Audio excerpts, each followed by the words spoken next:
발언이 있겠습니다. 네.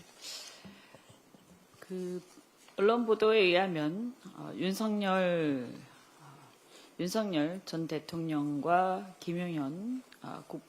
윤석열 전 대통령이 김용현 국방장관 취임 전에 합참과 국방부를 배제한 무인기 북파 TF 구성을 주문하고 계획한 지시가 있었다고 합니다.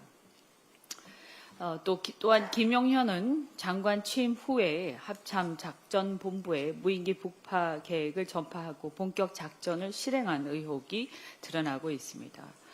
또 개업 일주일 후에는 무인기 북파 증거인멸 정황이 드러나고 있는 중입니다. 이렇게 외환죄의 정황이 드러나고 있는데요.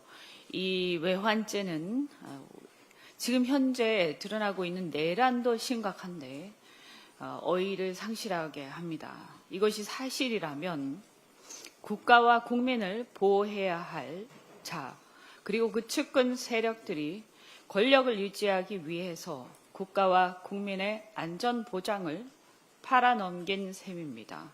그래서 어떤 이유로도 결코 용서받지 못할 죄입니다. 이 와중에도 탄압 운운하고 있는 윤석열과 그 측근들은 입이 10개라도 할 말이 없을 것입니다. 그리고 또한 이런 자들을 앞장서서 옹위한 국민의힘을 비롯한 여러 사람들은 국민들 앞에 섰고 대죄해도 모자란다고 생각합니다.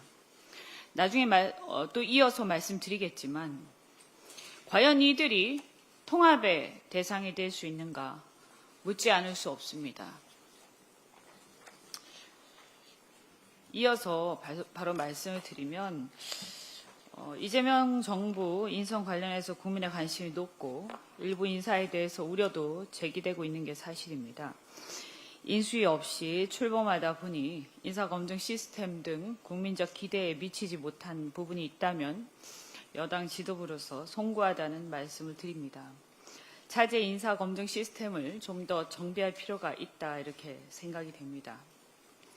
그런 의미에서 어제 강준욱 비서관 건 다행히 자진 사퇴하셨지만 국민 통합을 내세울 경우에 이 통합의 의미를 되새겨볼 필요가 있다 이렇게 생각합니다.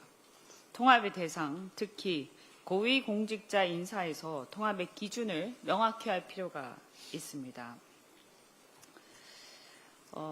통합은 최소한의 통합의 국민 통합의 의미, 저는 이렇게 생각합니다. 국가가 서로 다른 배경, 성별, 나이, 직업, 출신 등 다양한 배경과 이념, 사고를 가진 국민을 통합해서 같은 목표 하에, 사회적 합의 하에 국가 발전을 위해서 함께 전진하자고 하는 것이라고 생각합니다. 여기서 중요한 것은 같은 목표와 사회적 합의라고 생각합니다. 따라서 이런 최소한의 목표, 사회적 합의, 이것이 바로 통합의 한계가 되어야 한다 이렇게 생각합니다. 당연히 다양성을 전제로 하기 때문에 우파냐 좌파냐 출신이 어디냐 뭐 이런 것들은 큰 문제가 아니라고 생각합니다. 그렇게 본다면 이런 최소한의 어떤 사회적 합의 그리고 같은 목표는 헌법적 질서 이런 것이 되어야 하지 않는가 이렇게 생각하고요. 이번 정부는 특히 내란 종식과 헌법 질서 회복이라는 헌법적 사명을 띠고 출범한 정부입니다. 그렇기 때문에 통합의 한계는 이런 헌법 질서의 회복이라는 측면에서 볼 때 헌법 질서를 뛰어넘는, 그러니까 쿠데타나 내란에 동조한 세력까지 통합의 대상이라고 보기는 어렵고 더 나아가서 100번 양보하더라도 그런 자가 고위공직에 추천되는 것은 좀 문제가 있다. 그렇게 생각합니다. 또한 이런 경우에 통합의 한계이기 때문에 이 한계를 넘는 통합은 자칫 전체의 통합을 깰 수 있다라고 말씀드립니다. 이 부분을 다시 한번 생각해야 할 것 같다 이렇게 생각됩니다. 지난주 내내 이어진 기록적인 폭우로 전국적으로 피해가 매우 크고 사망자만 19명입니다. 이제 실종자 추적과 피해 복구에 전력을 다할 때인데요. 어제 오후에 이재명 대통령께서 주요 경기 가평, 충남 서산 예산, 전남 담양, 경남 산청 합천 등 피해가 큰 지역을 특별재난지역으로 우선 선포를 하셨습니다. 삶의 터전을 잃고 망연자실에 있을 피해 주민을 지원할 신속한 조치를 환영하는 바입니다. 그 외에도 추가로 특별재난지역 선포 필요가 있는지 살펴봐 주시기 바랍니다. 그런데 이렇게 피해가 컸던 원인 중에 폭우라는 천재지변 외에 인재가 도사리고 있었는지를 따져봐야 할 것입니다. 특히 경남 산청, 경기 가평 등은 폭우로 산사태가 이어져서 인명피해가 매우 컸는데요. 지역 특성상 사방댐 등 구조물이 있었다면 인명피해를 막을 수 있었다라는 지적이 나오고 있습니다. 산림청 등이 산사태를 예견했음에도 일부 지역은 산림청과 지자체가 지정하는 산사태 취약지역에서 제외되었다고 합니다.